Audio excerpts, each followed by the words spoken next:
Olá pessoal, tudo bem? Professor Leandro Batista para mais uma aula de análise das demonstrações financeiras. O tema de hoje é índice de estrutura de capitais. Aqui está meu e-mail, prof.leandro_bs@hotmail.com. Tá meu WhatsApp aí também, 18981236943. Qualquer dúvida vocês podem entrar em contato. Os tópicos que serão abordados nesta aula: a participação do capital de terceiros, composição do endividamento, imobilização do patrimônio líquido e imobilização dos recursos não correntes. A estrutura de capitais, nesses índices, desse grupo, nós analisamos grandes linhas de decisões financeiras em termos de obtenção e aplicação de recursos, ou seja, onde nós avaliamos o grau de endividamento da empresa. Aí nós temos o grau de participação de capital de terceiros. A fórmula é o capital de terceiros dividido por patrimônio líquido vezes 100. Capital de terceiros é passivo circulante mais o passivo não circulante. A composição do endividamento é o passivo circulante dividido por capital de terceiros vezes 100, que é o passivo circulante mais o não circulante. A imobilização do patrimônio líquido, a fórmula é o ativo permanente dividido por PL vezes 100. A imobilização dos recursos não correntes, nós temos como fórmula o ativo permanente dividido por PL mais exigível a longo prazo. Esse exigível a longo prazo é o passivo não circulante. Participação do capital de terceiros.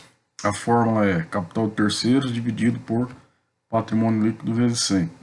Capital de terceiros, todos nós sabemos que é o passivo circulante mais o passivo não circulante, ou seja, total do passivo.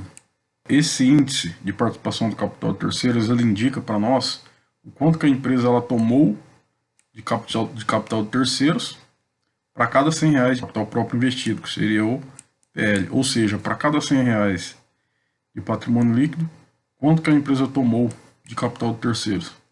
A interpretação quanto menor, melhor, ela demonstra o grau de dependência de terceiros. Então aqui ela vai demonstrar qual que é o grau de dependência que a empresa tem, né, de capital de terceiros, que seria o passivo circulante mais o passivo não circulante. Então aqui nós temos o ano 1, X1 e X2. Temos o capital de terceiros aqui, que é a soma do passivo circulante mais o passivo não circulante. Nós temos o patrimônio líquido dos 2 anos. Então, fazendo o cálculo aqui, no X1 nós chegamos em 154% e no X2 nós chegamos em 183%. O que significa isso? Esses dois índices ele mostram que em X1, para cada R$100 de capital próprio, que é o PL, a empresa tomou R$150 de capital de terceiros, ou seja, para cada R$100 ela pegou de R$54 de capital de terceiros. Analisando em valor unitário, para cada R$1 de capital próprio, ela pegou 1,54, né, para manter a empresa girando. E em X2, para cada R$100 de patrimônio líquido, ela teve que pegar R$183 para manter a empresa girando, né, de capital de terceiros. Ou seja, para cada, analisando aí de forma unitária, para cada R$1 de PL, teve que tomar 1,83. Se você for analisar, aumentou, né? O grau de dependência de capital de terceiros aqui aumentou. Porque o X1 era 154, aumentou para 183. Essa empresa ela é dependente de capital de terceiros. Composição do endividamento. Esse índice aqui ele vai te demonstrar qual que é a participação do passivo circulante em relação ao passivo total, né? Ele indica o percentual das obrigações a curto prazo em relação às obrigações totais. As obrigações totais é a soma do passivo circulante mais o passivo não circulante, ou seja, vai fazer uma análise do valor que tem lá no passivo circulante em relação ao total dos passivos, né, do total do passivo circulante e não circulante. A interpretação: quanto menor der esse índice, melhor. Observação: quanto menor tiver dívidas concentradas no curto prazo, melhor, pois a empresa dispõe de tempo para gerar recursos para pagar suas dívidas. Ou seja, quanto menor der esse índice, é melhor, porque você vai ter menos concentração de dívidas no curto prazo e mais concentração no longo prazo. Aí você vai ter mais tempo para poder gerar recursos lá no ativo circulante. Seria você vai gerar capital de giro para poder pagar suas dívidas. Você vai ter tempo para isso. Então o cálculo é passivo circulante dividido por capital de terceiros, que é o passivo circulante mais o passivo não circulante. Então aqui nós temos os X1 e X2. Fizemos o cálculo, chegamos em 81% em X1 e em 54% em X2. Ou seja, esses índices indicam que em X1 a empresa tinha 81% das suas dívidas vencíveis a curto prazo, 81% estava no curto prazo, né? O restante estava no longo prazo. E em X2, este percentual caiu para 51%, ou seja, quase metade, melhorando aquilo que se pode chamar de perfil da dívida. Se você for analisar, de um ano para o outro melhorou, né? Porque ele tinha 81% estava concentrado no curto prazo no X1, em X2 caiu para 51%. Então, resumindo, no ano X1, 81% estava concentrado no passivo circulante, né? Ou seja, a grande parte da dívida estava a curto prazo. Então, se a empresa se ela não tiver capital de giro suficiente, ela vai ter uma grande dificuldade de pagar suas dívidas a curto prazo. Aqui nós temos um outro índice, que é de imobilização do patrimônio líquido. A fórmula é ativo permanente dividido pelo PL vezes 100.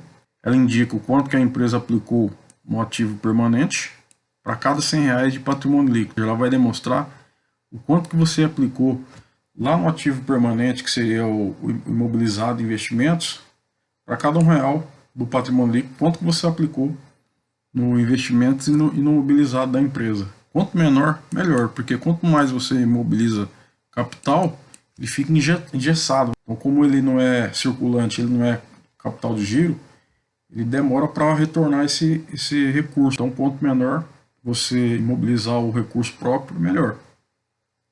Nós temos X1, X2, fazendo o cálculo aqui, deu 71% e 121%. Ou seja, esses índices mostram que em X1 a empresa investiu no permanente a importância equivalente a 71% do patrimônio líquido. Em X2 esse percentual subiu para 121%. Então o grau de imobilização aqui subiu, né, de um ano para o outro. Então piorou, né?